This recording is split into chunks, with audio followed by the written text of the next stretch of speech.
ഒരു പുരുഷൻ നോക്കിയത് ശരീരത്തിന് അല്പം ആരോഗ്യമുണ്ടെങ്കിൽ അവൻ ദുർബലന്മാരായിരിക്കുന്നവരെ വെല്ലുവിളിക്കുകയാണ്. ഞാൻ പലരെയും കണ്ടിട്ടുണ്ട്. എന്താണ്, നല്ല ആരോഗ്യ ദൃഢഗാത്രരായിരിക്കുന്ന പല യുവാക്കന്മാരും മറ്റുള്ളവരെ അടിച്ചൊതുക്കി അവർ പരസ്യമായിട്ട് ചീത്ത വിളിച്ച് കടന്നു പോകുന്ന കണ്ടിട്ടുണ്ട്.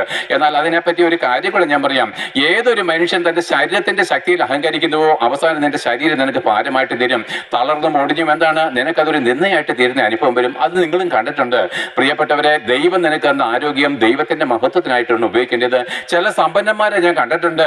അവർക്ക് ദൈവം കൊടുത്ത സമ്പത്ത് കൊണ്ട്, അല്ലെങ്കിൽ എന്താണ്, ഞാൻ സമ്പന്നനാണെന്ന് പറഞ്ഞ് ദരിദ്രന്മാരെ പുച്ഛിക്കുന്നവരെ ഞാൻ കണ്ടിട്ടുണ്ട്.